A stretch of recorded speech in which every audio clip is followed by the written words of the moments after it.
सर्वांना जय भारत. जय भारत म्हणजेच जय चार्वाक, जय बुद्ध, जय महात्मा बसवण्णा, जय जिजाऊ, जय शिवराय, जय बिरसा मुंडा, जय लहूजी,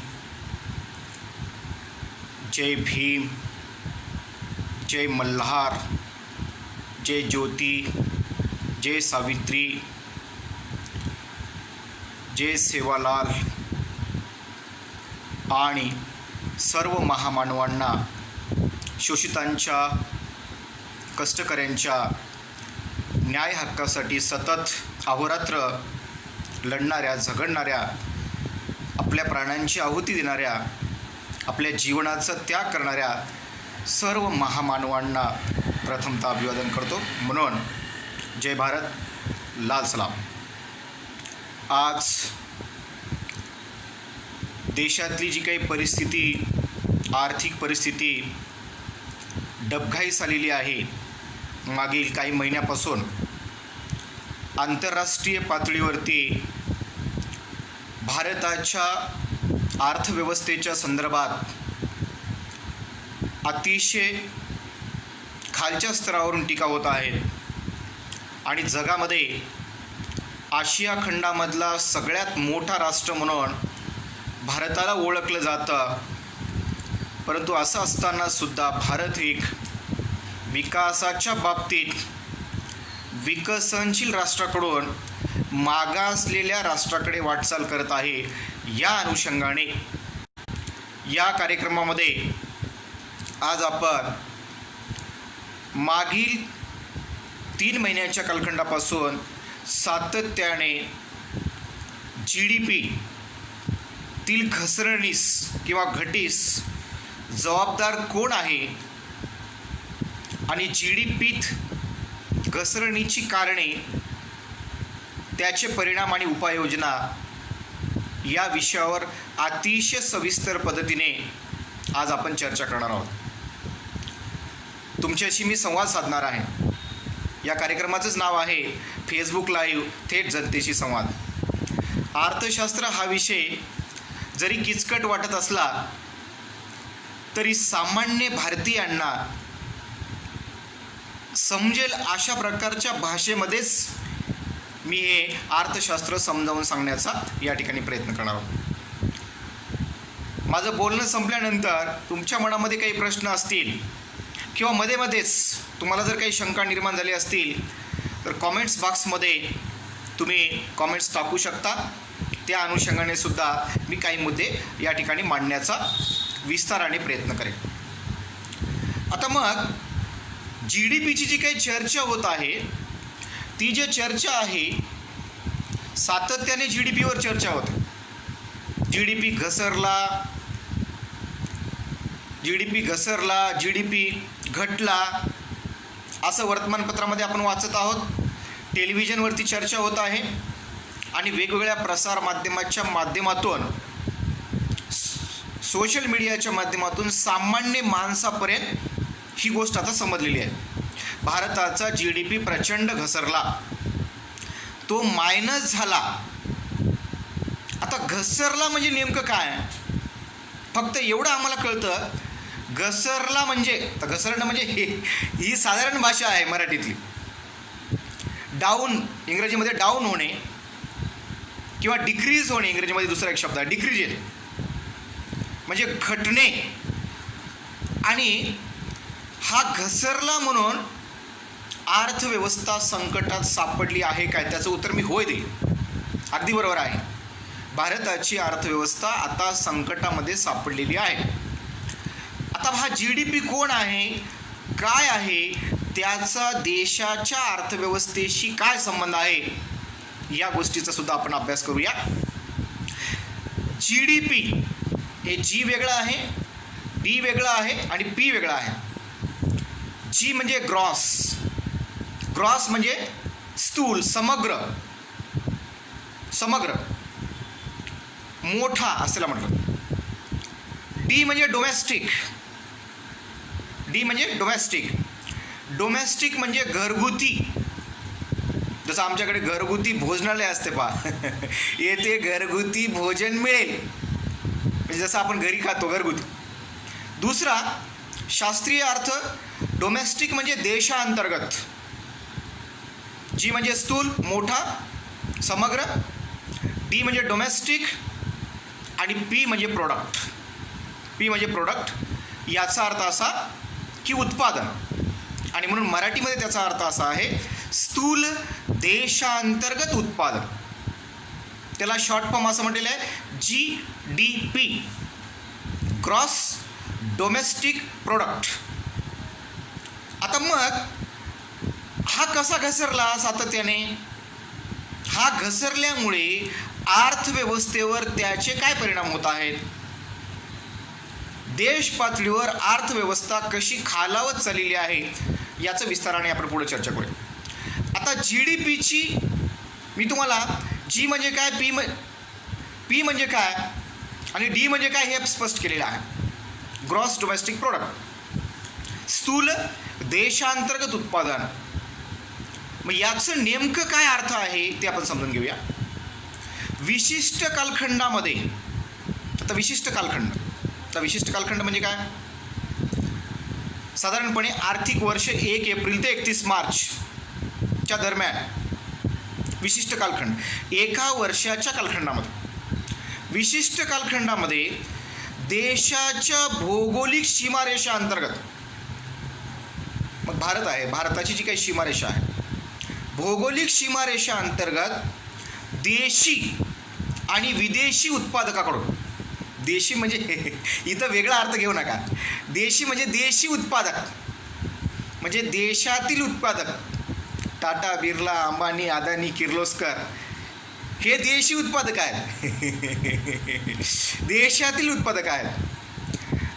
म्हणजेच विशिष्ट कालखंडामध्ये, म्हणजे 1 वर्षाच्या कालखंडात देशाच्या भौगोलिक सीमारेषा अंतर्गत किंवा क्षेत्रफळाअंतर्गत देशी आणि विदेशी उत्पादकाकडून उत्पादित करण्यात आलेल्या वस्तू आणि सेवांचे दुहेरी मोजमाप न करता करण्यात आलेले बाजार मूल्यानुसार मापन म्हणजेच स्थूल देशांतर्गत उत्पादन.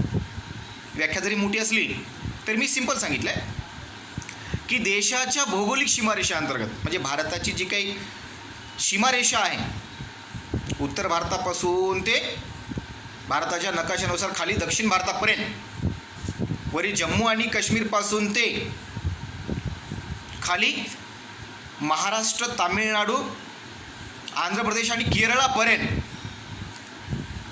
संपूर्ण देशभरामध्ये वर्षभराच्या कालखंडामध्ये देशातील उत्पादक टाटा, बिर्ला, अंबानी, किर्लोस्कर, अदानी, माल्या, मोदी हे सर्व मंडळी आणि विदेशी म्हणजेच बहुराष्ट्रीय कंपन्या, England, Japan, America, Australia, New Zealand, दक्षिण आफ्रिका या देशातून आमच्या देशामध्ये येऊन उत्पादन करणाऱ्या कंपन्या, त्याला इंग्रजीमध्ये मल्टीनॅशनल कॉर्पोरेशन असं म्हणतात, बहुराष्ट्रीय कंपन्या, या दोघांच्या मार्फत वस्तू आणि सेवा, ज्या वस्तू आहेत, म्हणजे सकाळी दिवस निघाल्यापासून अगदी ब्रश करण्यापासून ज्या वस्तू आम्ही वापरतो आणि रात्री झोपेपर्यंत जे काही मच्छर मारण्यासाठी गुड नाईटचं मशीन आम्हाला लागतं, तर या सर्व वस्तू आणि सेवा, तर सेवामध्ये विमान सेवा आहे, दळणवळण आणि वाहतुकीच्या सेवा आहेत, शिक्षण आहे, आरोग्य आहे, विमा आहे, या सर्व सेवांचा समावेश होतो. वस्तू आणि सेवांचं दुहेरी मोजमाप न करता करण्यात आलेलं बाजार मूल्यानुसारचं मापन म्हणजेच स्थूल देशांतर्गत उत्पादन. म्हणजे या उत्पादनामध्ये भारतातील उत्पादकांनी केलेलं उत्पादनाचा समावेश आहे आणि विदेशी बहुराष्ट्रीय कंपन्यांनी सुद्धा केलेलं उत्पादन, या दोहोंचा समावेश आहे. आता याच्यामध्ये सुद्धा पुन्हा 3 भागामध्ये विभाजन करण्यात येतं. या स्थूल देशांतर्गत उत्पादनामध्ये GDP मध्ये. ॲग्रिकल्चर सेक्टर आहे म्हणजे आमचं शेती आहे. इंडस्ट्री म्हणजे टाटा बिर्ला अदानी अंबानीचे उद्योगधंदे आहेत. आणि सर्व्हिस सेवा क्षेत्र, वाहतूक, दळणवळण, शिक्षण, आरोग्य, विमा या सर्व सेवांचा समावेश सुद्धा त्या सेवा क्षेत्रामध्ये होतो. म्हणून ॲग्रिकल्चर, इंडस्ट्री आणि सर्व्हिस सेक्टर या तिन्ही क्षेत्राची गोळाबेजी करून मग ते ग्रॉस डोमेस्टिक प्रोडक्ट म्हणजे GDP मोजलं जातं. हे तिमाही मोजलं जातं, सामाही मोजलं जातं आणि वार्षिक मोजलं जातं. म्हणजे 3 महिन्यामध्ये काय झालेलं आहे, 6 महिन्यामध्ये किती वाढ झालेली आहे, किती घट झालेली आहे आणि वर्षभरामध्ये किती घट झालेली आहे, किती वाढ झालेली आहे.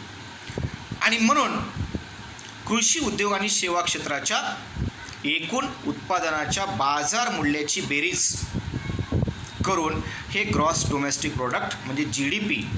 आता मग हे GDP ग्रॉस डोमेस्टिक प्रोडक्ट आणि स्थूल देशांतर्गत उत्पादनाला आर्थिक विकासाचा दर असं सुद्धा म्हणतात, ज्याला आपण म्हणतो इकॉनॉमिक ग्रोथ. 3 महिन्यात इकॉनॉमिक ग्रोथ किती झाला, 6 महिन्यात इकॉनॉमिक ग्रोथ किती झाला आणि वर्षभराच्या कालखंडामध्ये इकॉनॉमिक ग्रोथ किती झाला याचा अंदाज, याचा आलेख त्या ठिकाणी मांडतात. आता मग संपूर्ण जगामध्ये अलीकडे 2 दिवसापूर्वी जे काही आकडे आले ते आकडे संपूर्ण देशाला चक्रावून सोडणारे आकडे आले. आणि भारताचा मागील तिमाहीमध्ये जो ग्रॉस डोमेस्टिक प्रोडक्ट आहे, आर्थिक विकासाचा जो काही दर आहे, प्रचंड वेगाने घसरला. तो किती घसरला आकडेवारीच आपण पाहूया.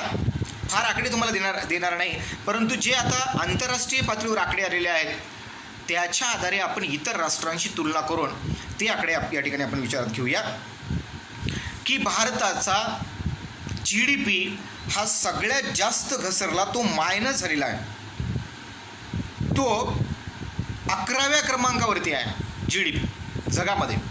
ज्या 11 राष्ट्रांचे आकडे आलेले आहेत माझ्याकडे 2 दिवसापूर्वी, त्या आकड्यामध्ये भारताचा GDP आहे 23.9 मायनस 23.9 आहे.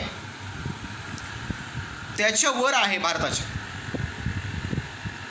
Spain minus 22.1, Britain minus 21.7, France minus 18.9, Italy, corona महामारीचा सगळ्यात जास्त इफेक्ट इटलीमध्ये झाला, लाखो लोक इटलीमध्ये मृत्युमुखी पडले, त्याचा ग्रोथ रेट आहे GDPचा मायनस 17.7. कॅनडा, हे छोटे छोटे राष्ट्र आहेत, त्यांचा ग्रोथ रेट आहे मायनस 13. जापान, जगाच्या नकाशावर अधिक विकसित असलेलं छोटंसं राष्ट्र, पण विकासाच्या बाबतीत अतिशय पुढे असलेलं जे राष्ट्र आहे ते जापान, त्याचा ग्रोथ रेट आहे मायनस 9.9. तुर्की सेम आहे 9.9. अमेरिका, जे जगातलं मोठं भांडवलशाही राष्ट्र आहे, जे सतत म्हणतं आम्ही विकासाच्या बाबतीत फार पुढे आहोत, त्या अमेरिकेचा GDPचा जो काही ग्रोथ रेट आहे तो मात्र आहे मायनस 9.1. म्हणजे भारताचा 9.27 अमेरिकेच्या 3 पटीने कमी आहे. आम्ही नेहमीच म्हणतो आम्ही अमेरिकेच्या पुढे जाऊ, आम्ही अमेरिकेच्या पुढे जाऊ. GDP घसरण्याच्या बाबतीत मात्र भारत पुढे गेलेला आहे आज 3 पटीने. म्हणजे मानव विकास निर्देशांक असेल, राष्ट्रीय उत्पन्न असेल किंवा दारिद्र्य असेल, बेरोजगारी असेल, कुपोषण असेल, या सर्व बाबीच्या दृष्टीने आम्ही नेहमीच अमेरिकेच्या पुढे जातो, मागं जाण्यामध्ये पुढे जातो. लक्षात घ्या. 2 राष्ट्र जगामध्ये, 2 राष्ट्र जे आहेत, रशिया मायनस 8.5, चीन मायनस 9. सातत्याने आम्ही ज्या चीनला दोष देतो, चीनचे ॲप बंद केलेले आहेत, चीनच्या वस्तूवर बहिष्कार टाकलेला आहे आणि चीनला आम्ही कसंच बरं बघत नाही. का? कारण चीनसुद्धा आम्हाला कसंच बरं बघत नाही. आता का बरं बघत नाही याची कारणं आपण शोधणारच आहोत पुढे. चीनचा ग्रोथ रेट मात्र अजिबात घसरलेला नाही. जगामध्ये चीन हे GDPच्या बाबतीत या कोरोना महामारीमध्ये नंबर वन आहे. नंबर वन म्हणजे सर्वप्रथम कोरोना विषाणू हा चीनमध्ये आलेला होता आणि चीनमध्ये आल्यानंतर तो कोरोना विषाणू संपूर्ण जगामध्ये पसरला, तरीसुद्धा चीननं कोरोना महामारीवर नियंत्रण प्रस्थापित केलं आणि चीन आज घडीला GDPच्या बाबतीत नंबर वन आहे. मायनस नाही. त्या चीनचा GDP आहे 3.2. अमेरिकेचा घसरला, भांडवलशाही राष्ट्र. कॅनडाचा घसरला, इटलीचा घसरला, फ्रान्सचा घसरला, स्पेनचा घसरला, जापानचा घसरला, तुर्कीचा घसरला, ब्रिटनचा घसरला. चीनचा GDP घसरलेला नाही. हे आकडे आंतरराष्ट्रीय पातळीवर आलेले आहेत. आंतरराष्ट्रीय पातळीवरच्या ज्या प्रमुख बुलेटिन्स आहेत, संस्था आहेत, अभ्यास करणाऱ्या संस्था आहेत, त्यांचेच आकडे जे जगभरामध्ये पब्लिश झालेले आहेत तेच आकडे मी सांगतो. माझ्या मनाचं एकही आकडा त्याच्यामध्ये मी टाकलेलं नाही. आणि म्हणून चीन हे जगामध्ये आज घडीला GDPच्या बाबतीत नंबर वन असल्याचं या आकडेवारीच्या आधारे आम्हाला समजतं. त्याच्या खालोखाल GDP कमी घसरलेला आणि बऱ्यापैकी सावरलेला जर कोणत्या राष्ट्राचा असेल तर तो आहे रशियाचा. दोनच राष्ट्र, 1 नंबर चीन आणि 2 नंबर रशिया. आणि जगात घसरण्याच्या यादीमध्ये कोण पुढे आहे?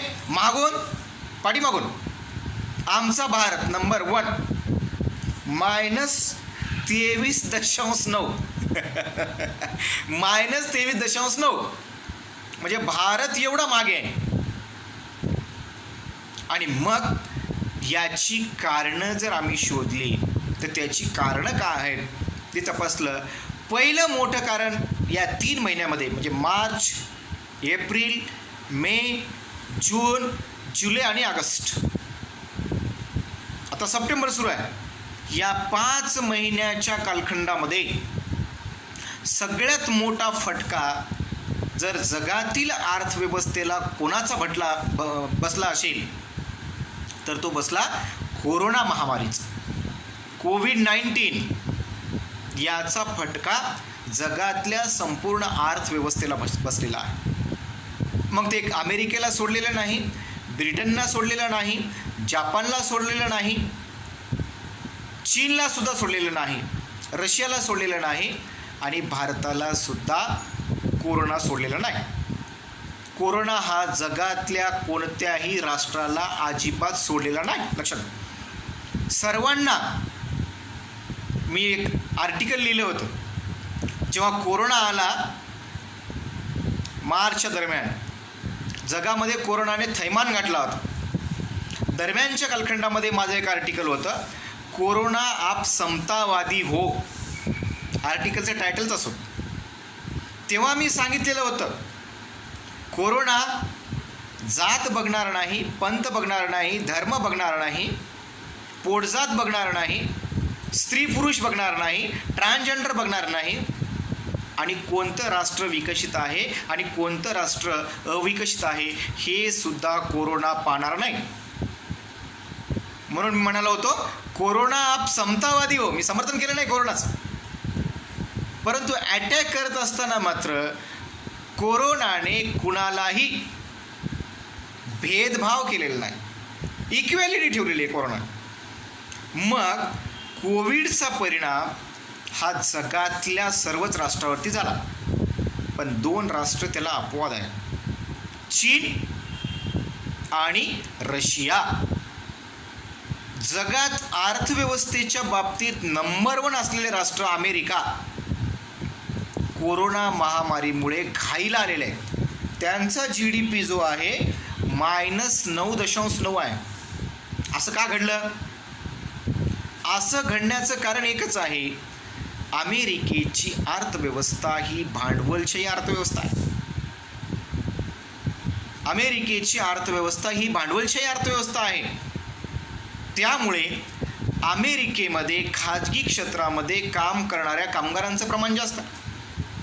प्रायव्हेट कंपनीज अमेरिकेमध्ये जास्त आहेत.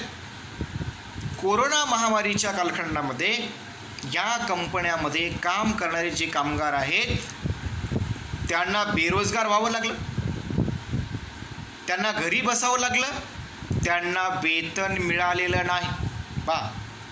मग ते रस्त्यावरती आले आणि आंदोलन त्यांनी सुरू केलं. लक्षात, रस्त्यावरती आले आणि त्यांनी आंदोलन सुरू केलं, तरी सुद्धा त्यांना वेतन मिळालेलं नाही. लक्षात, म्हणजे कोविडचा परिणाम, नैसर्गिक आपत्तीचा परिणाम हा सर्वप्रथम अमेरिकेवरती सुद्धा झाला, तो इटलीवरती झाला, जर्मनीवरती झाला, जापानवरती झाला आणि भारतावर सर्वात जास्त झाला. परंतु चीन आणि रशियावरती का झाला नाही याचं कारण मी पुढे सांगणारच आहे. परंतु कोविडचा जो इफेक्ट आहे, कोविड-19ला, या कोरोना महामारीला समर्थपणे तोंड मात्र भांडवलशाही राष्ट्रांना देता आलेलं नाही. इव्हन ब्रिटन, जगामधले 2 मोठे भांडवलशाही राष्ट्र, एक ब्रिटन आणि दुसरा अमेरिका, या 2 राष्ट्रामध्ये सुद्धा अर्थव्यवस्था डबघाईस आलेली आहे. खरं तर भांडवलशाही हे विकासाचं लक्षण असेल. भांडवलशाही अर्थव्यवस्थेमध्ये जर सामान्यांचा, उद्योगांचा, ॲग्रिकल्चरचा म्हणजे शेतीचा आणि सेवा क्षेत्राचा अतिशय वेगाने जर विकास होत असेल, तर अशावेळी कोरोना महामारीमध्ये, कोविड-19च्या संकटाला अमेरिकेने समर्थपणे तोंड देणं आवश्यक होतं. पण तसं अजिबात घडलेलं नाही. अमेरिका समर्थपणे तोंड देऊ शकला नाही, ब्रिटन समर्थपणे तोंड देऊ शकलेलं नाही आणि भारतसुद्धा समर्थपणे तोंड देऊ शकलेलं नाही. आणि म्हणून नैसर्गिक संकटावर भांडवलशाही राष्ट्रांना सहजपणे मात करता आलेली नाही. त्यामुळे त्या राष्ट्राच्या अर्थव्यवस्थेमधला जो काही GDP आहे तो प्रचंड वेगाने त्या ठिकाणी घसरलेला आहे. कोविड-19 हे त्याचं प्रमुख कारण जरी असलं, तर नैसर्गिक आपत्तीच्या वेळी भांडवलशाही अर्थव्यवस्था ही कोसळते. म्हणून कार्ल मार्क्स असं म्हणतात, भांडवलशाहीच्या विकासामध्येच भांडवलशाहीचा नाश हा दडलेला आहे. कार्ल मार्क्स असं म्हणतात की भांडवलशाहीच्या विकासामध्येच भांडवलशाहीचा नाश हा दडलेला आहे. याचा अर्थ काय? याचा अर्थ असा, जसजसं भांडवलशाही अर्थव्यवस्था विकसित होत जाईल तसतसं त्या ठिकाणी भांडवलशाही अर्थव्यवस्था नैसर्गिक आपत्तीला सामोरी जाऊ शकणार. नैसर्गिक आपत्तीला तिला फेस करता येणार नाही. हे कोविड-19मध्ये या ठिकाणी स्पष्ट झालेलं आहे. आणि म्हणून GDP घसरण्याचं जे काही प्रमुख कारण आहे ते म्हणजे कोविड-19 जरी असलं, कोविड-19ला सुद्धा फेस केलेले 2 राष्ट्र मी सांगितले, एक चायना आणि दुसरं रशिया. या 2 राष्ट्राचा ग्रॉस डोमेस्टिक प्रोडक्ट, आर्थिक विकासाचा दर मात्र अजिबात घसरलेला नाही. आणि मग भारताचा एवढ्या मोठ्या प्रमाणामध्ये घसरण्याचं काय कारण आहे? त्याचं कारण जर आम्ही शोधलं, त्याचं कारण म्हणजे 1951ला भारताची अर्थव्यवस्था ही मिश्र अर्थव्यवस्था होती. 1951 पासून ते 24 जुलै 1991 पर्यंत भारताची अर्थव्यवस्था मिश्र म्हणजेच भांडवलशाही अर्थव्यवस्था आणि समाजवादी अर्थव्यवस्थेचं मिश्रण भारतीय अर्थव्यवस्थेमध्ये करण्यात आलेलं होतं. परंतु नेमकं 24 जुलै 1991 रोजी भारताने खुली अर्थव्यवस्था स्वीकारली, म्हणजेच भांडवलशाही अर्थव्यवस्थेकडे भारतीय अर्थव्यवस्थेचा कल झुकलेला होता. तेव्हापासून ते 2020 पर्यंत भारताची अर्थव्यवस्था ही कशी आहे? खुल्या अर्थव्यवस्थेकडे म्हणजेच भांडवलशाही अर्थव्यवस्थेकडे या ठिकाणी झुकलेली आहे. आणि त्याचा परिणाम म्हणून या दरम्यानच्या कालखंडामध्ये कोविड-19 सुरू असताना सुद्धा भारतातील केंद्र सरकारने काय केलं? खाजगीकरणाचा सपाटा लावला. खाजगीकरण, उदारीकरण आणि जागतिकीकरण या दोन्हीही ज्या काही संकल्पना आहेत त्या खुल्या अर्थव्यवस्थेच्या भांडवलशाही अर्थव्यवस्थेच्या देण आहेत आणि भांडवलशाही अर्थव्यवस्थेमधून त्यांचा जन्म झालेला आहे. आणि म्हणून केंद्र सरकारने खाजगीकरणाचा सपाटा सुरू केला. त्यात रेल्वेचं खाजगीकरण, आता विमानाचं खाजगीकरण आणि ज्या ज्या कंपन्यांमध्ये सरकारी मालकीच्या कंपन्या आहेत त्याच्यामध्ये विकण्याचा निर्गुंतवणूक धोरणाच्या माध्यमातून भारताच्या मालकीच्या किंवा भारत सरकारची गुंतवणूक असणाऱ्या ज्या काही कंपन्या आहेत त्याच्यामध्ये जे आहे निर्गुंतवणुकीच्या माध्यमातून ती गुंतवणूक काढून घेण्याचा सपाटा केंद्र सरकारने लावला. त्याचा परिणाम म्हणून सुद्धा अर्थव्यवस्था कम्प्लिटली खाईमध्ये लोटली गेली. अजूनसुद्धा सरकार त्या ठिकाणी त्या भूमिकेवरती ठाम आहे. आता तर पुन्हा नव्याने विमानाचं खाजगीकरण करण्याची सरकारने मोहीम या ठिकाणी सुरू केलेली आहे. आणि म्हणून भारताची अर्थव्यवस्था खाजगीकरणाकडून भांडवलशाहीकडे झुकल्यामुळे त्याचा परिणाम म्हणून सरकारचं खाजगी कंपन्यांवरचं असणारं नियंत्रण मात्र कमी झालेलं आहे.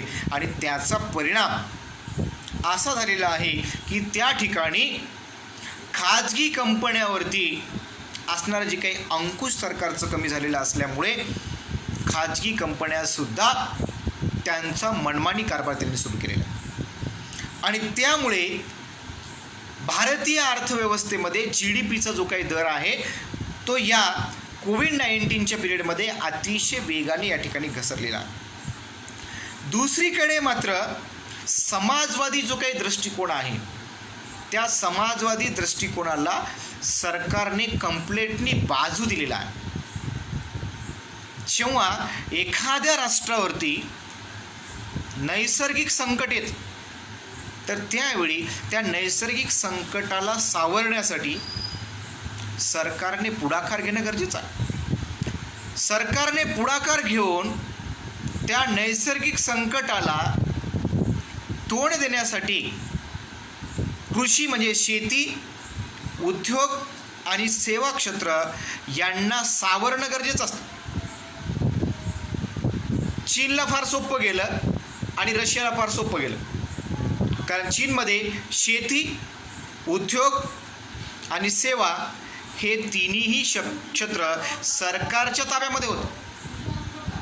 म्हणजे तिथे पूर्णतः साम्यवादी अर्थव्यवस्था असल्यामुळे चीन आणि रशिया या दोन्ही राष्ट्रांना सावरणं सहजपणे शक्य झालेलं आहे. पण आमच्याकडे काय चाललेलं आहे? उलट दिशा. म्हणजे समाजवादी अर्थव्यवस्थेकडे पूर्णतः केंद्र सरकारने दुर्लक्ष केलं, खाजगीकरणाचा सपाटा सुरू केला आणि त्याचा परिणाम म्हणून या ठिकाणी काय झालेला आहे की GDPमध्ये प्रचंड वेगाने या ठिकाणी घसरण झाल्याचं आम्हाला दिसून येतं. आणखी एक गोष्ट सरकारने या कालखंडामध्ये केली, शांत न बसता सरकारने अंधश्रद्धाळू आणि दैववादी दृष्टिकोन वाढवण्याचा प्रयत्न केला. म्हणजे कोरोना हटवण्यासाठी केंद्र सरकारने आवाहन केलं. भारताचे पंतप्रधान नरेंद्र मोदी हे राष्ट्रीय लोकशाही आघाडी सरकारचे महत्त्वाचे घटक पक्षाचे पंतप्रधान आहेत. त्यांनी मग जनतेला उद्देशून आवाहन केलं, दिवे लावल्यामुळे कोरोना कमी होईल. दिवे लावा, लोकांनी दिवे लावले. टाळ्या वाजवा म्हटलं, लोकांनी टाळ्या वाजवल्या. थाळ्या वाजवा म्हटलं, लोकांनी थाळ्या वाजवल्या. घंटा वाजवा म्हटलं, लोकांनी घंटा वाजवलं. पा आणि एक असं सगळं करून कोरोना महामारी रोखता आली नाही. दुसरीकडे आता अलीकडे केंद्रीय अर्थमंत्री निर्मला सीतारामन यांनी सुद्धा म्हटलेलं आहे की अर्थव्यवस्थेला सावरायची गरज नाही. कोणीही सावरायची गरज नाही. आता कोणीही सावरायची गरज नाही म्हणजे तुम्ही त्या खुर्चीवर का बसले, पंतप्रधानाच्या खुर्चीवर का बसले? तुम्ही म्हणताय देवाच्या कृतीने सगळं होईल, दैवी शक्ती येईल, आदर्श शक्ती येईल आणि आदर्श शक्ती येऊन त्या ठिकाणी अर्थव्यवस्थेला सावरेल. अहो किती भोळे बाबडे आहात तुम्ही, किती भोळे बाबडे आहात सध्या, आणि किती निर्लज्ज आहात तुम्हाला ते सांग. किती अंधश्रद्धाळूपणा तुमच्यामध्ये आहे, लक्षात घ्या. या कालखंडामध्ये सरकारने काय करायला पाहिजे होतं? सरकारने या कालखंडामध्ये लोकांना आर्थिक मदत करणं गरजेचं होतं. बेरोजगारांना रोजगार उपलब्ध करून देणं गरजेचं होतं. खाजगी कंपन्यामध्ये ज्या लोकांना आधाराची गरज होती त्यांना आधार देणं गरजेचं होतं. परंतु असं काही न करता त्यांनी काय केलेलं आहे, ते असं म्हणाले, दिवे लावा, टाळ्या वाजवा, थाळ्या वाजवा आणि शेवटी सगळं संपलं की घंटा वाजवा. आणि आमचे निर्मला सीतारामन असं म्हणतात, देवाच्या कृपेने होईल. असं शक्य आहे का? इम्पॉसिबल आहे. आणि म्हणून सरकारने कुठल्याही प्रकारचं ठोस निर्णय न घेता केवळ अंधश्रद्धाळूपणा आणि दैववादी दृष्टिकोनावर जास्त भर दिल्यामुळे अर्थव्यवस्थेकडे पूर्णतः दुर्लक्ष झालं आणि त्याचा परिणाम म्हणून ग्रॉस डोमेस्टिक प्रोडक्टमध्ये घट झाल्याचं या ठिकाणी दिसतं. खाजगी कंपन्यांना सरकारने दिलेली सूट या दरम्यानच्या कालखंडामध्ये एक गोष्ट घडली. ती गोष्ट म्हणजे केंद्र सरकारने कामगार कायद्याचं शिथिलीकरण केलं. म्हणजे कोविड-19च्या पिरियडमध्ये ज्या कामगारांना कामावरून काढून टाकायचं आहे त्या कंपन्या सहजपणे कामगार कपात करू शकतात. मग खाजगी कंपन्यांनी कामगार कपात केली म्हणजे रोजगार कमी झाला, लोकांचा रोजगार गेला. दुसरीकडे काही कामगारांना कोविड-19च्या पिरियडमध्ये वेतन कपात केली. खाजगी कंपन्यामध्ये काही कामगारांना 30%, 20%, 50% आणि काही कामगारांना 0% म्हणजे सॅलरी दिला नाही, पगार दिला नाही. आणि काही कामगारांना कामावरून काढून टाकण्यात आलं. त्यामुळे काय झालं, ज्यांना कामावरून काढून टाकण्यात आलेलं आहे त्यांच्याकडे वेतन नाही. मग म्हणाले घरी राहा, सुरक्षित राहा, घरी राहा, सुरक्षित राहा. अहो त्यांच्याकडे वेतनच नाही, खर्च करण्यासाठी जगण्यासाठी पैसाच नाही, साधनेच नाहीत. मग घरी कसं राहणार? सुरक्षितता कशी त्यांना प्रदान होईल? कसं सुरक्षित राहू शकतील? हे कदाचित नरेंद्र मोदीला माहिती नाही वाटत, कदाचित भाजप सरकारला या गोष्टी माहिती नाही, निर्मला सीतारामन यांना कदाचित माहीत नसेल.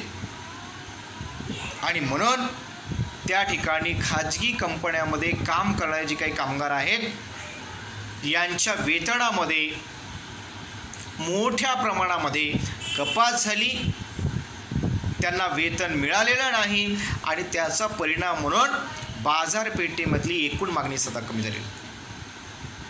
म्हणजे लोकांकडे पैसेच नसतील, लोकांकडे उत्पन्नच नसतील तर मागणी कुठून होणार? मागणी होणारच नाही. बाजारातल्या एकूण मागणीमध्ये प्रचंड वेगाने या ठिकाणी घट झाली आणि त्यामुळे क्रॉस डोमेस्टिक प्रोडक्टमध्ये सुद्धा त्याच वेगाने घट झालेली आम्हाला या ठिकाणी दिसून येते. शून्य उत्पन्न संक्रमण झालं या कालखंडामध्ये. या दरम्यानच्या कालखंडामध्ये केंद्र सरकारने शोषितांना, गरिबांना, कर्मचाऱ्यांना, ॲग्रिकल्चर सेक्टरमध्ये काम करणाऱ्या कामगारांना, इंडस्ट्रीमध्ये काम करणाऱ्या कामगारांना, बेरोजगारांना त्यांचा उपभोग खर्च कायम ठेवण्यासाठी त्यांना लागणारं धान्य, त्यांना लागणाऱ्या डाळी, त्यांना लागणाऱ्या जीवनावश्यक वस्तू खरेदी करण्यासाठी जे उत्पन्न लागतं ते उत्पन्न केंद्र सरकारकडून लोकांच्याकडे संक्रमित होणं गरजेचं होतं. आता केंद्र सरकारने तेच म्हणाले होते कि हम विदेश से काला धन लाएंगे और भारत के हर एक नागरिक के खाते के ऊपर हम 15-15 लाख रुपये जमा करेंगे. हे भारतीय जनता पार्टीच्या अजेंड्यामध्येच ठरलेलं होतं. त्याच्या आधारावर त्यांनी मतं मागितली, परंतु ते 15 लाख रुपये तर दिलेच नाहीत.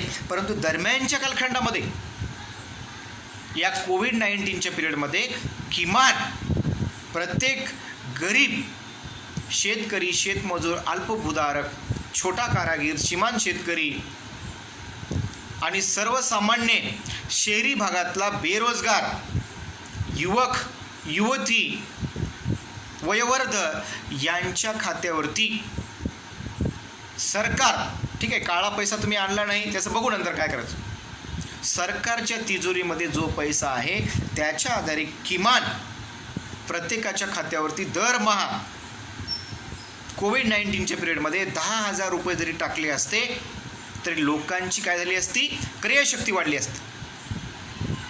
म्हणजे केंद्र सरकारकडून सामान्य जनतेकडे जो उत्पन्नाचा स्रोत आहे तो सरकला असता आणि त्या उत्पन्नाच्या स्रोताच्या आधारे लोक बाजारपेठेमध्ये जाऊन सहजपणे खरेदी करू शकले असते. परंतु सरकारने अजिबात असं केलेलं नाही. सरकारने 500 रुपये सुद्धा टाकलेले नाहीत लोकांच्या खात्यावरती. फक्त भूलतापा दिल्या, मोठे मोठे पॅकेज जाहीर केले, बडे बडे बाता. आता पुढचं तुम्हाला माहित आहे, मी पुढचं काही सांगणार नाही तुम्हाला. आणि त्यामुळे या ठिकाणी फक्त बोलाचीच भात आणि बोलाचीच कढी भारतीय जनता पार्टी सरकारने या ठिकाणी सांगितलं, परंतु प्रत्यक्षामध्ये लोकांच्या खात्यामध्ये काही रक्कम जमा केलेली नाही. लोकांना धान्य सुद्धा वेळेवर उपलब्ध करून दिले नाही. स्थलांतरित मजुरांना सुद्धा मेट्रो सिटीमधून मोठ्या प्रमाणामध्ये मुंबई, पुणे, हैदराबाद, कोलकाता, बँगलोर इत्यादी मोठ्या शहरामधून मोठ्या प्रमाणामध्ये ग्रामीण भागामध्ये कामगारांचं स्थलांतर झालं आणि त्याचा परिणाम म्हणून ग्रामीण भागामध्ये सुद्धा ते बेरोजगार झाले. शहरी भागामध्ये त्यांच्याकडे रोजगार नाही आणि त्यामुळे शून्य उत्पन्न संक्रमण जे केंद्र सरकारकडून लोकांकडे उत्पन्नाचं जे काही संक्रमण व्हायला पाहिजे होतं ते संक्रमण मात्र होऊ शकलं नाही. दुसरीकडे राज्य सरकारने सुद्धा फार मोठी आणि चांगली कामगिरी केलेली नाही. तुम्हाला ठीक आहे, केंद्र चुकला, केंद्राचे चुकीचे धोरणं आहेत, पण संबंधित राज्य सरकारने सुद्धा लोकांना उत्पन्न उपलब्ध करून दिलेलं आहे का? जीवनावश्यक गरजांच्या पूर्ततेसाठी पैसे उपलब्ध करून दिले का? धान्य उपलब्ध करून दिले का? राज्य सरकारने लोकांच्याकडे उत्पन्नाचं संक्रमण केलं आहे का? याचं उत्तर सुद्धा आम्हाला नाही द्यावं. त्यांनी सुद्धा ते केलेलं नाही आणि त्यामुळं लोकांच्याकडे उत्पन्न संक्रमण होऊ शकलेलं नाही. आणि उत्पन्नच नसेल, अहो काही लोकांनी आत्महत्या सुद्धा केलेली, तुम्हाला ते सांगू. नदीमध्ये उड्या टाकून आत्महत्या केलेल्या आहेत. सुशांत सिंगची आत्महत्या वेगळी आहे फिल्म इंडस्ट्रीमधलं, त्याच्यावर मी नंतर वेगळं विस्ताराने बोलणार आहे. परंतु गरिबाने जगण्याची कोणतीही साधनं नसल्यामुळे, उत्पन्नाची कोणतीही साधनं नसल्यामुळे त्या ठिकाणी आत्महत्या मोठ्या प्रमाणात या ठिकाणी केली. आणि म्हणून मी असं म्हणेल की ग्रॉस डोमेस्टिक प्रोडक्ट जे प्रचंड वेगाने घसरलेलं आहे, याला केवळ आणि केवळ भारतीय जनता पार्टी प्रणित राष्ट्रीय लोकशाही आघाडीचं सरकार जबाबदार आहे. ही प्रमुख कारणे जर लक्षात घेतली तर मग उपाय काय आहे? कारण नेहमी मी सोल्युशन देत असतो. केवळ आणि केवळ सरकारला दोष देणे हे आमचं काम नाही, परंतु सरकारला धारेवर धरणे चुकत असेल तर, अर्थव्यवस्था कोसळत असेल तर का कोसळली हे सुद्धा आम्ही सांगतो, आणि अर्थव्यवस्थेला सावरायचं असेल तर तुम्हाला काय करावं लागेल हे सुद्धा आम्ही सांगतो. त्याच्यामधला पहिला मी 2 उपाय या ठिकाणी सांगणार आहे. एक तात्कालिक उपाय, आता तात्काळ सरकार काय करू शकतं अर्थव्यवस्थेला जर सावरायचं असेल, ते म्हणजे उत्पन्नाचं संक्रमण सरकारने केलं पाहिजे. सरकारच्या तिजोरीमध्ये आता पैसा आहे, अगोदरही पैसा होता. कोविड-19 मध्ये सुद्धा सरकारला भरपूर फंडिंग झालेले आहे, आणि नैसर्गिक आपत्तीच्या कालखंडामध्ये सरकारकडे पैसा असतो, आणि तो पैसा सरकारने जे लो इन्कम ग्रुप आहे, मी म्हणत नाही टाटा, बिर्ला, अंबानी, किर्लोस्कर, अदानी, माल्या यांना देऊ नका, यांना देण्याची काही गरज नाही आहे. परंतु गरीबातला गरीब, जे सर्वसामान्य ज्यांचा हातावरती पोट आहे, शेतकरी, शेतमजूर, अल्पभूधारक, सीमांत शेतकरी, छोटा कारागीर, यांच्या खात्यावरती दरमहा मागच्या मार्चपासून, मार्च, एप्रिल, मे, जून, जुलै, ऑगस्ट,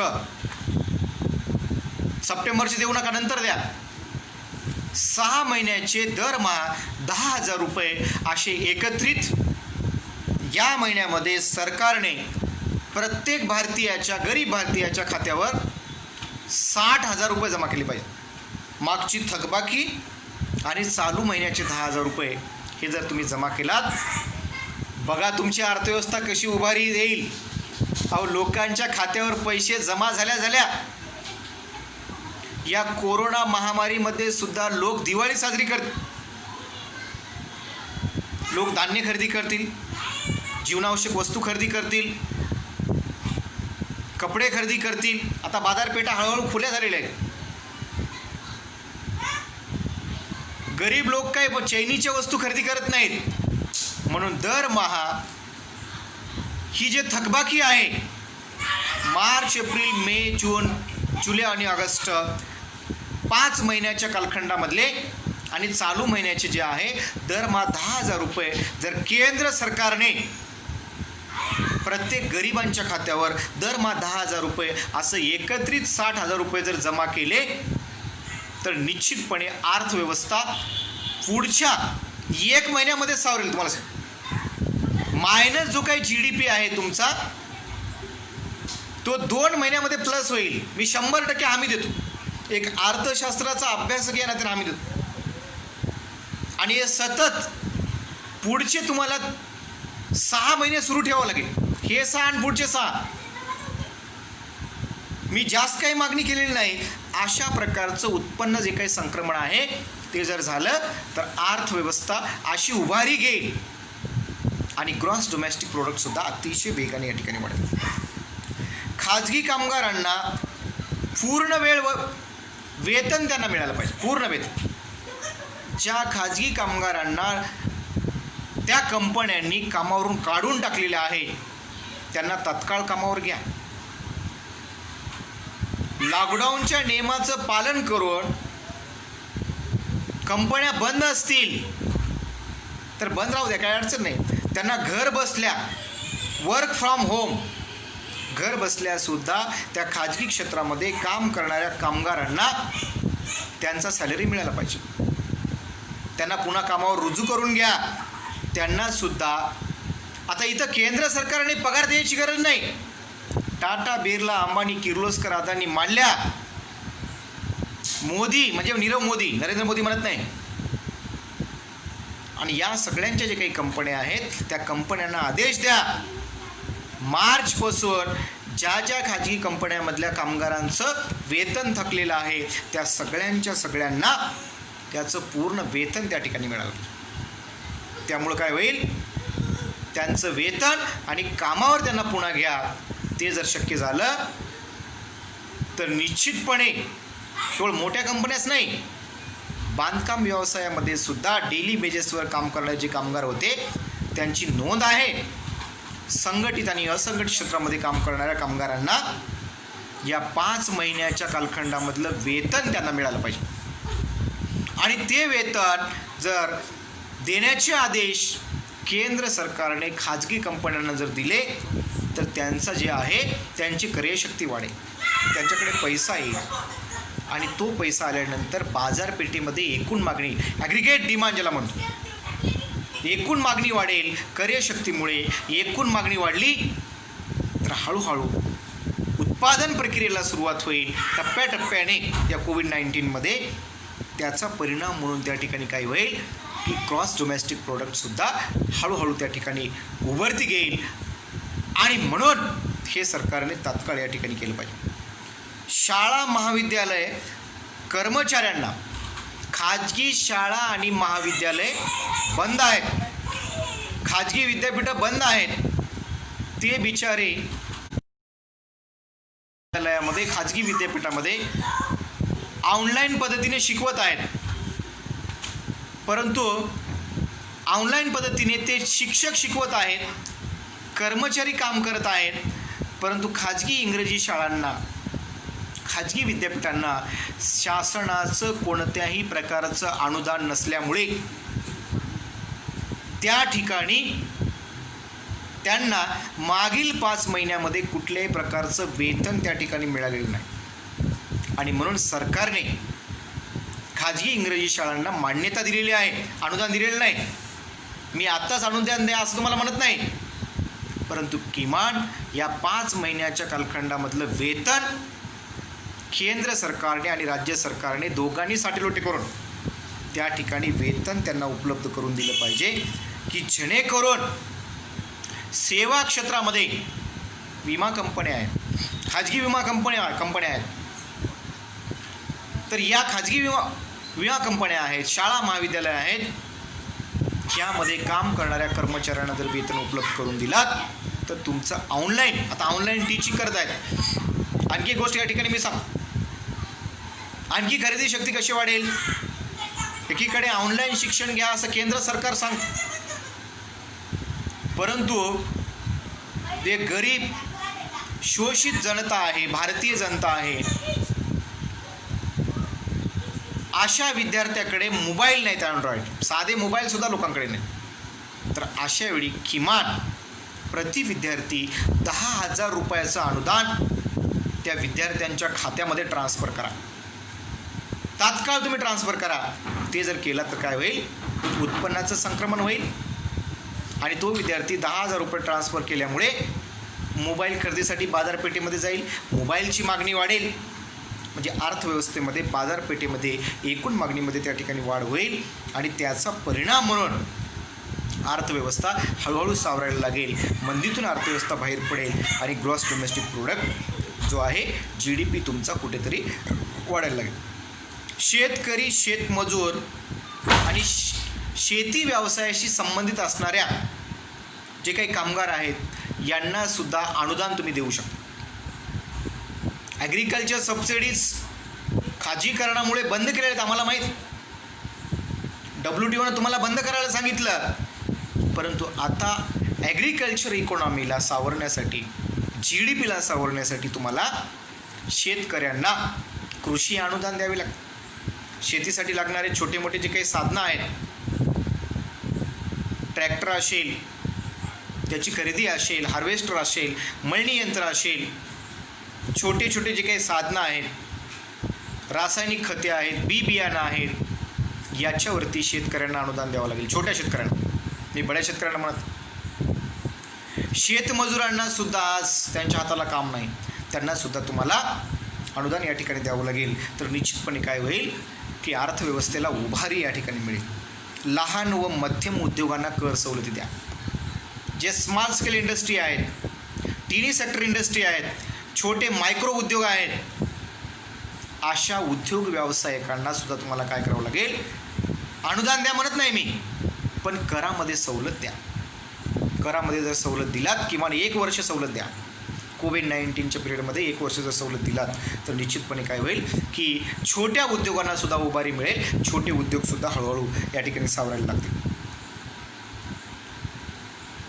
याशिवाय तात्कालिक उपाय म्हणून कोविड-19मध्ये शासकीय, निमशासकीय जे काही कर्मचारी आहेत आणि खाजगी क्षेत्रामध्ये, सेवा क्षेत्रामध्ये, आरोग्य सेवेमध्ये काम करणारे जे कर्मचारी आहेत, जे कामगार आहेत, संघटित क्षेत्रामध्ये काम करणारे कामगार आहेत, अशा कामगारांना त्या ठिकाणी तुम्ही त्यांच्या सॅलरीज, त्यांच्या पगारी दुपटीने द्या. 5 महिन्याच्या कालखंडामध्ये मार्च, एप्रिल, मे, जून, जुलै आणि ऑगस्ट 6 महिन्याचा जो काही पगार आहे तो त्यांना दुपटीने द्या. कारण त्यांनी आपला जीव धोक्यात घालवलेला आहे. तुमच्याकडे पैसा आहे, आम्हाला माहीत आहे, केंद्र सरकारकडे पैसा आहे, ते जर तुम्ही दिलात तर निश्चितपणे काय होईल की त्यांची कार्यशक्तीसुद्धा दुपटीने या ठिकाणी वाढेल, बाजारपेठेमध्ये मागणी वाढेल आणि त्याचा परिणाम म्हणून ग्रॉस डोमेस्टिक प्रोडक्टसुद्धा या ठिकाणी वाढायला लागेल. आता या तात्कालिक स्वरूपाच्या उपाययोजना मी केलेल्या आहेत. त्या उपाययोजना जर तुम्ही केलात, जसं GDP 3 महिन्यामध्ये -23.9 झालेला आहे, तसं जर एवढ्या मी सांगितलेल्या उपाय जर केंद्र सरकारने आणि संबंधित राज्य सरकारला विश्वासात घेऊन जर केल्या तर ग्रॉस डोमेस्टिक जो प्रोडक्ट आहे तो मात्र पुढच्या 3 महिन्यामध्ये दुपटीने झेप घेईल. आणि जे कम्युनिस्ट राष्ट्र आहेत, चायना आणि रशिया, या दोन्ही राष्ट्रांची बरोबरी करेल, मागे टाकेल असा दावा मी करणार आहे. या दोन्ही राष्ट्रांच्या बरोबरीने त्या ठिकाणी जाईल आणि ह्या तात्कालिक उपाययोजना या ठिकाणी केल्या. आता परमनंटली उपाय सरकारने काय केला पाहिजे? जो धोका निर्माण झालेला आहे अर्थव्यवस्थेत, या कोविड-19मध्ये सगळ्यात जास्त धोका जगातल्या बलाढ्य अर्थव्यवस्था अमेरिकेला निर्माण झालेला आहे. अमेरिकेचा GDP प्रचंड घसरलेला आहे. त्या खालोखाल ब्रिटनचा GDP घसरलेला आहे. कॅपिटलिस्ट कंट्री जापानचा GDP घसरलेला आहे. आणि भांडवलशाहीकडे वेगाने झुकणारी अर्थव्यवस्था म्हणून भारताचा GDP घसरलेला आहे. त्यामुळे भांडवलशाही राष्ट्राने आता पुन्हा एकदा विचार करण्याची गरज आहे.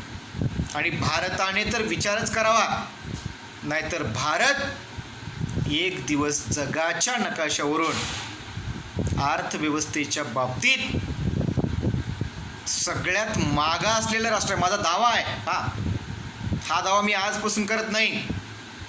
24 जुलै 1991 पासून मी दावा करतो. त्याचं कारण एकच आहे, अर्थव्यवस्था भांडवलशाहीकडे झुकलेली आहे. म्हणून सर्वप्रथम सरकारला काय करावं लागेल?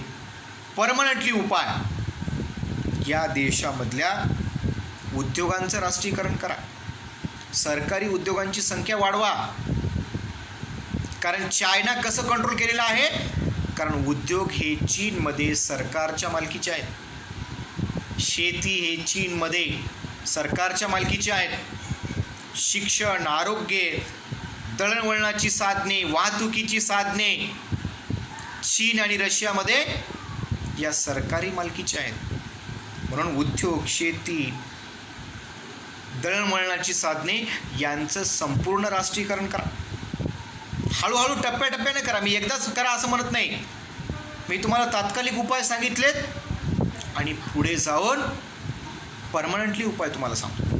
कायमस्वरूपी उपाययोजनामध्ये या सर्व उद्योग, शिक्षण, आरोग्य, विमा, बँका, शेती या सर्वांचं तुम्हाला राष्ट्रीयकरण करावं लागेल.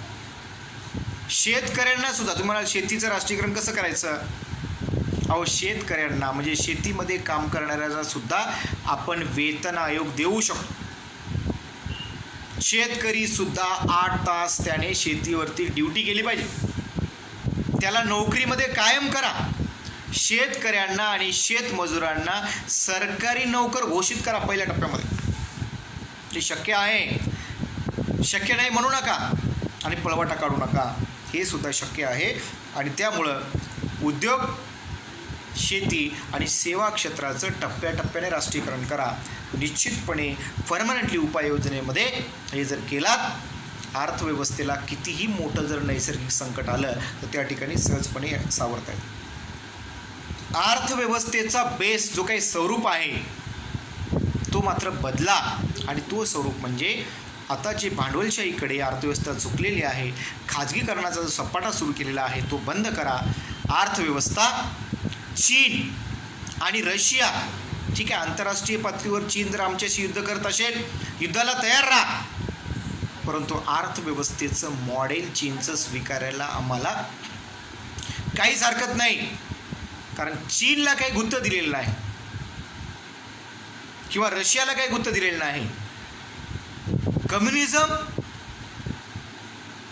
आणि साम्यवादी अर्थव्यवस्था ही आमची अर्थव्यवस्था आहे आणि ती जगाने आणि भारताने स्वीकारली पाहिजे. आणि जर भारताने हे जर केलं तर निश्चितपणे भारताची अर्थव्यवस्था आणि ग्रॉस डोमेस्टिक जे काही प्रोडक्ट आहे ते अतिशय वेगाने या ठिकाणी पुढे जाईल. आणि एक वेळेस मी दावा करतो, डॉक्टर APJ अब्दुल कलाम असे म्हणाले होते जाता जाता, भारत 2020 जागतिक आर्थिक महासत्ता होईल. तर 20 आलेला आहे. मी बऱ्याच दिवसापासून 20ची वाट पाहतो. डॉक्टर APJ अब्दुल कलामच्या स्टेटमेंटचं मी आदर करतो. परंतु वस्तुस्थिती अशी आहे की भारत जागतिक महासत्तेकडे नाही, जागतिक मागासलेपणाकडे भारताची अर्थव्यवस्था वाटचाल करत आहे. त्यामुळे भारताच्या अर्थव्यवस्थेचा GDP जर वाढवायचा असेल तर खाजगीकरण रोखावं लागेल. आणि केंद्र सरकारने खाजगीकरण रोखल्याशिवाय ग्रॉस डोमेस्टिक प्रोडक्ट म्हणजे GDP वाढणार नाही आणि अर्थव्यवस्था ही मागासलेपणाच्या खाईमध्ये जाईल. आणि या अर्थव्यवस्थेला मागासलेपणाच्या खाईतून जर वाचवायचं असेल तर खाजगीकरण बंद करावं लागेल. आणि अर्थव्यवस्था भांडवलशाही अर्थव्यवस्थेकडून समाजवादी अर्थव्यवस्थेकडे अर्थव्यवस्थाचं वाटचाल जर सुरू केली तर भारतीय अर्थव्यवस्थेचा ग्रॉस डोमेस्टिक प्रोडक्ट या ठिकाणी वाढतो. मी अतिशय सोप्या भाषेमध्ये आपणा सर्वांस समजावून सांगण्याचा प्रयत्न केलेला आहे. कितपत तुम्हाला समजलेलं आहे ते तुम्हालाच माहिती. मला वाटते समजलं असेल अशी आशा बाळगतो. आणि आपले काही जर प्रश्न असतील तर स्क्रीनवरती विचारा. मी आपल्या प्रश्नांची वाट पाहतो. आणि आता किंवा नंतरही तुम्हाला प्रश्न निर्माण झाले असतील तर स्क्रीनवरती टाका. निश्चितपणे त्या प्रश्नांची मी सोडवणूक करण्याचा प्रयत्न करेल. पुनश्च एकदा जय भारत, लाल सलाम.